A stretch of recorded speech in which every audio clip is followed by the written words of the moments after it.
राजधानी शिमला के कच्ची घाटी में बीते दिन एक भवन गिरने के बाद अब अन्य भवनों को भी खतरा पैदा हो गया है।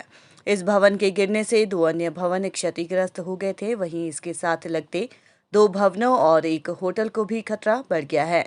ऐसे में कुछ परिवारों को जिला प्रशासन द्वारा वहां से शिफ्ट कर दिया गया है। जिला प्रशासन ने बीती रात ही संकट मोचन मंदिर लोक निर्माण विभाग के रेस्ट हाउस और कुछ परिवारों को होटल में शिफ्ट करवा दिया है। इसके अलावा अब अन्य 2 भवनों और एक होटल पर भी खतरा मंडरा रहा है। वहीं अब जिला प्रशासन इन भवनों की जमीन कितनी पक्की है, इसकी जांच करवाएगा। उपायुक्त शिमला आदित्य नेगी ने बताया कि कच्ची घाटी में दर्शन कॉटेज नाम का भवन बीते दिन गिर गया था, जिससे 7 परिवार प्रभावित हुए हैं और एक अन्य भवन भी इसकी चपेट में आया है। इन परिवारों को फौरी राहत के तौर पर 10-10 हजार रुपये राहत के तौर पर दिए गए हैं और नुकसान का आंकलन किया जा रहा है। सभी परिवारों के ठहरने की व्यवस्था मंदिर रेस्ट हाउस और होटलों में कर दी गई है। इसके अलावा अन्य भवनों को भी खतरा बढ़ गया है और अब इसकी जांच की जाएगी। बताया जा रहा है कि इन भवनों के नीचे जमीन खिसक रही है और स्टेटा की जांच भी की जाएगी। कि एक बिल्डिंग है ये दर्शन कॉटेज के नाम से।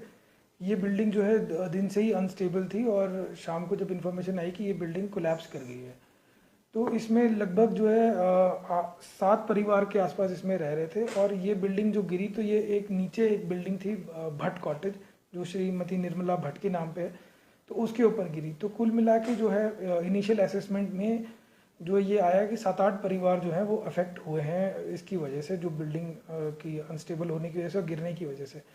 पर इसमें जब हमने थोड़ा सा और इंक्वायरी कराई तो इसमें ये पाया गया कि उसके जो ये जैसे बिल्डिंग गिरी है तो इसके आसपास की बिल्डिंग्स को भी अफेक्ट हुआ है। तो इसमें एक जो है नारायण कॉटेज है जो इसके नीचे था, तो वो बिल्डिंग को भी हमने वहाँ से, उनके जो इनहैबिटेंट्स हैं उनको हमने वहाँ से खाली करवा दिया था।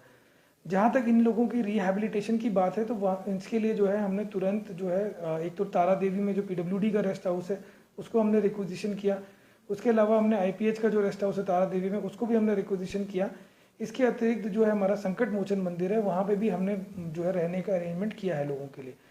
तो फिर कल शाम को जब हम लोग मौके पे गए तो सारी सिचुएशन देखने के बाद सारे जो भी अफेक्टेड फैमिलीज़ हैं उनको देखने के बाद हमने लिस्ट किया कि किसको कहाँ पे ठहराना है। उसमें से कई लोगों ने, कई परिवारों ने ये इच्छा जताई कि वो अपने रिलेटिव्स या कहीं और जाना चाहते हैं। तो जो ऐसे थे उनको हमने उनके अपने रिलेटिव्स या जहाँ भी वो जाना चाहते थे वहाँ जाना हमने उनको अलाउ किया। और बाकी लोगों को जो है कुछ लोगों को तारा देवी रेस्ट हाउस में पीडब्ल्यूडी में, कुछ को आईपीएच में, कुछ को जो है होटल्स जो हमारे वहाँ पे थे वहाँ पे भी हमने लोगों को अकोमोडेट किया है। इसके अतिरिक्त अगर मैं बात करूँ फौरी राहत की, तो इसमें हमने 10 परिवारों को जो है 10-10 हज़ार रुपये की जो इंटरिम रिलीफ है वो प्रोवाइड करी है कल।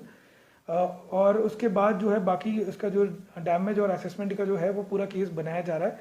तो उसमें जो रिलीफ मैनुअल के हिसाब से जो भी अमाउंट परमिसिबल होगा वो पूरा डिटेल बना के फिर वो अफेक्टेड फैमिलीज़ को हम प्रोवाइड कर देंगे।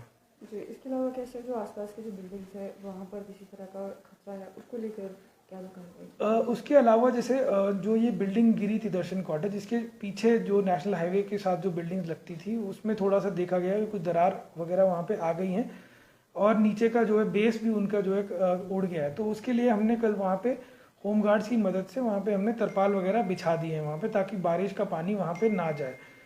इसके अतिरिक्त जो है ये जो उसके अतिरिक्त जो नीचे जो परिवार रह रहे थे जहाँ पे हमें लग रहा था कि कुछ डैमेज हुआ है, तो उसमें भी हमने जो है कल एक फैमिली जो नारायण कॉटेज जैसे मैंने पहले बताया आपको, उनको भी वहाँ से हमने वेकेट करा दिया है। तो आज क्योंकि कल जैसे अंधेरा हो गया था तो प्रॉपरली जो है इतना देख नहीं पाया, तो आज भी वहाँ पे जो देखा जाएगा और बिल्डिंग्स का जो है असेसमेंट किया जाएगा कि अगर ऐसी कोई अनसेफ बिल्डिंग होगी तो उन वहाँ के इनहैबिटेंट्स को भी निकाला जाएगा और उनको भी जो है रिहैबिलिटेट किया जाएगा।